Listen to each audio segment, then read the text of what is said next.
you should be able to see some really big hairs. Even with the naked eye, you should see it. Okay?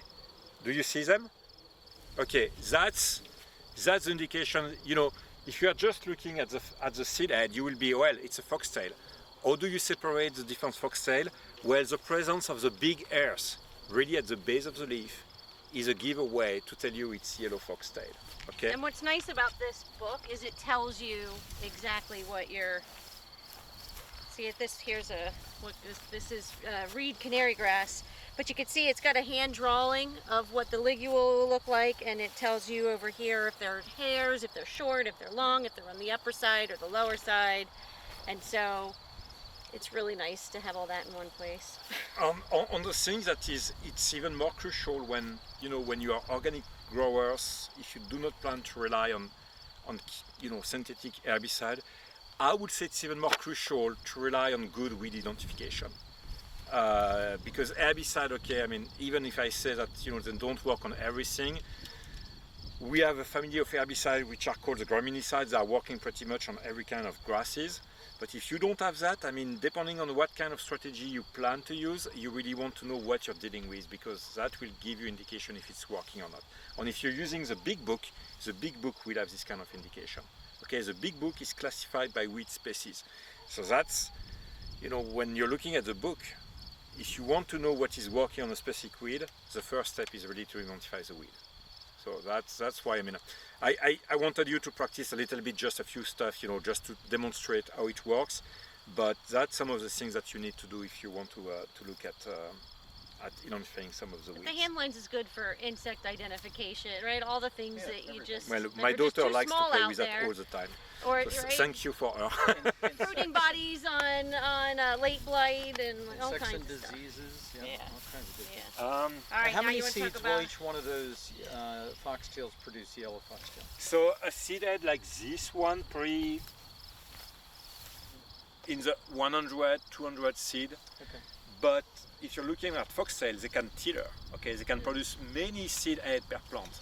So overall, I mean, one big plant can produce 500, 100, 1,000 seeds. Now with some other weed species, we know that we have some weed species that can produce up to 1 million seeds per plant. And it's not usually a bad weed. We start to get it in New Jersey, Palmer amaranth. But this one, yes, I mean, they managed to show that on average, 500,000 up to 1 million seeds per plant. And so then the factor of how long do those seeds live in the soil? So the big thing to keep in mind too is that the smaller the seed, the less viable they will stay in the ground, because they can be, they can be consumed by they can be degraded by pathogens, they can be consumed by mammals, by whatever biological life we have in the soil. So the bigger the seed, the longer they will probably survive in the ground. In the fact sheet, I think we mentioned it, but for grasses, for example, the grasses, the survival rate of the seed in the ground is relatively low. So if you do 2-3 years of good weed control, of good weed management, you can seriously reduce your grassy seed bank in the ground. Because if you don't renew the seed bank, clearly you will not get seed emergence in the future. There is something very important that I wanted to mention with regard to with the seed bank. Something you have to people are telling me, well, if we are burying the seed deep in the soil, if we do a deep tillage, we should be using that for managing the seed, because they will not germinate. If they are deep in the soil, they will not germinate. Actually, it's true, but it's a one-shot. It's just a single-shot solution. Because the deeper you're burying the seed, the more you will increase the survival, the viability of the seed in the ground. Because they are better protected from predation, they are better protected from disease, they are better protected from light degradation. So if you do that, seeing that you don't want to come back next year with the same solution by inverting the soil, bringing back some deep soil at the surface. Why? Because what you put deeper in the soil the previous year will get back to the surface and will germinate for sure. So keep that's I would say common sense, but we don't think always like that. And it's really something to keep in mind is that if you bury the seed deeper in the soil, you will increase the survival, the viability of the seed over time. So maybe that's a solution that you want to use every 5 years, not something that you want to use every year. So Terry, in this situation, right, we have a raised bed because this was garlic. Yep. We have a lot of seed production happening with the grasses. Yeah.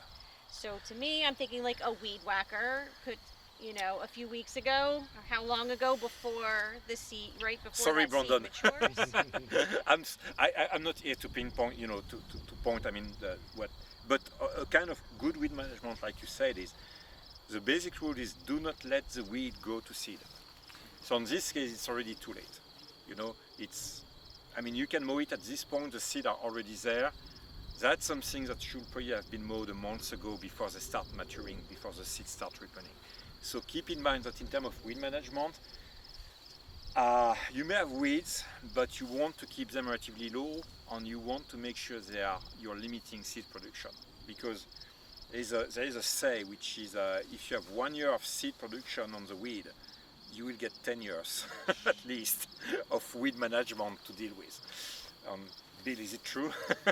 Yes, it is, absolutely.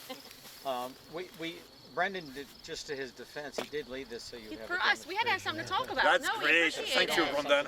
Self-sacrificed for the next 10 years, right? But Thanks. yeah, that's true that on this one, that will be a system where clearly, you will be dealing with a lot of crabgrass, a lot of foxtail on this field for the future. But one of the solutions may be to start using tarping, either plastic or eventually, that's something that we didn't do in New Jersey, but you have some clear plastic, that's what they're using mostly in California, where you can increase, you're putting a clear plastic, it will accumulate heat, and it's accumulating sufficient heat for sterilizing, for killing the weed seed in the ground. So that may be a solution, especially, it may not be working for the big weed seed, but for smaller seed like what we have on crabgrass or foxtail, that should be something to working.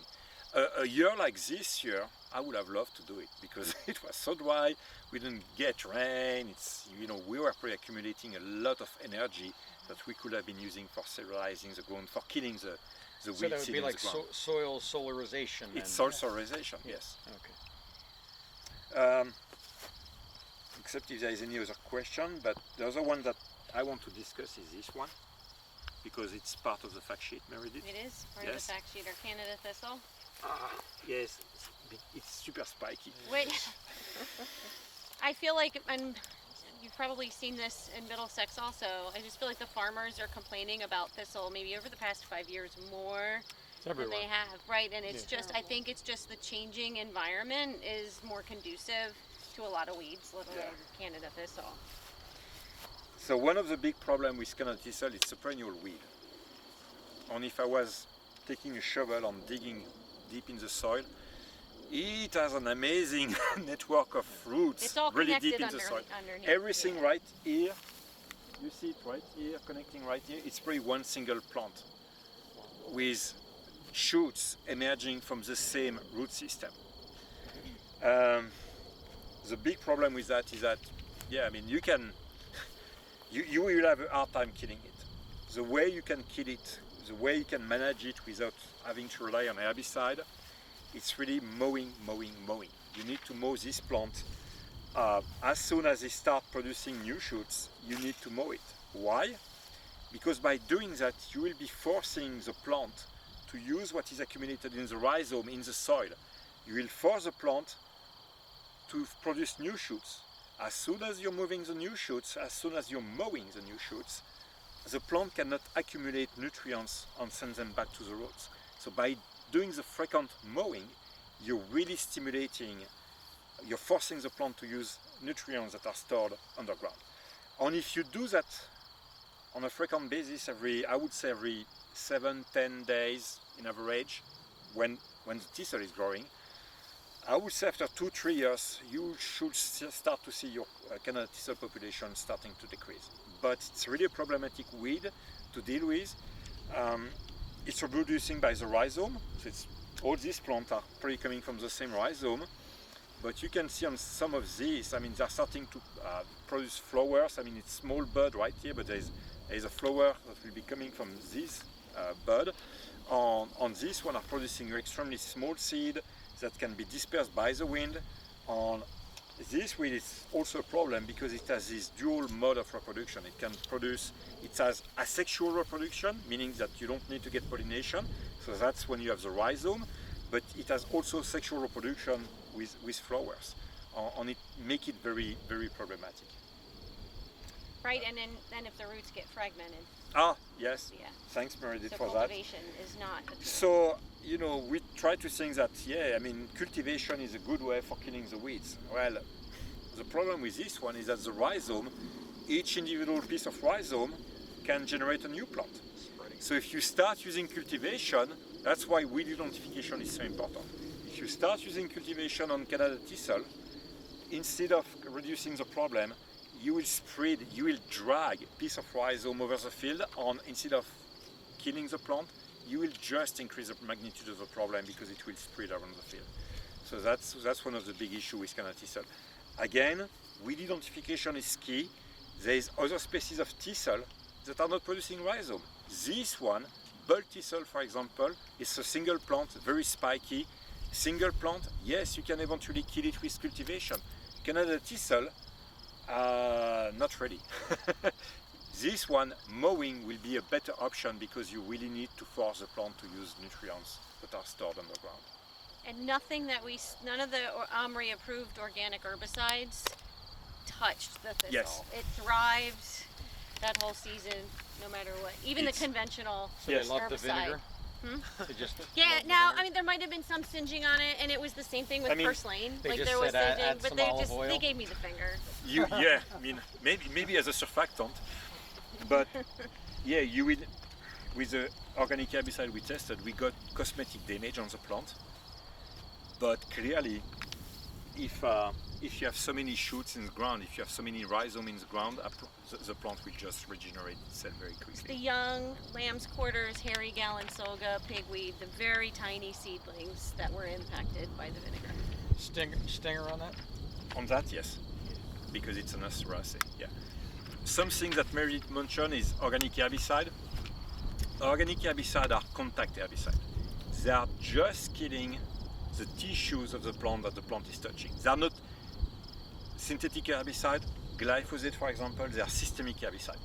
You put the herbicide right here, it will move with the sap, it will move to the rhizome, and that's the way you can effectively kill the plant. Organic herbicide, you just put the herbicide right here, it will just kill the plant tissue where it's touching the plant. Meaning that organic herbicide, if you want them to be effective, you really need to use small seedlings. If the plant is already too big, you will never get enough herbicide to really cover the plant and kill it completely. The other thing to mention too is that organic herbicides are working relatively good on broadleaf dicots, the plants that are making two cotyledons, such as, I need to find one. I mean, I will show you some dicots later. I mean, thistle is a dicot, but it's a perennial dicot, so it's clearly a little bit different. But on dicots, on dicotyledons, it's working well. On grasses, not so much. Why? Because the grasses, the growing point of the grasses is deeply in the plant. If you're looking at some of the crabgrass right here, Turcularia meristem. you see that? I mean, you have this stem right here, but you have a new one coming really from the base of the plant. And if you're putting some of these contact herbicides, they will just kill the top of the plant, but you will never get enough herbicide to kill what is the growing point at the base of the plant. So the organic herbicides are not really working well on grasses. On broadleaf species, again, I should not use Canada thistle, but the growing point is where? Right at the top, right here. On many broadleaf species, the growing point is at the top of the plant. It's not buried deeper in the soil. So that's why these organic herbicides, or contact herbicides, are more effective on broadleaf, on dicots, because the growing point is not protected.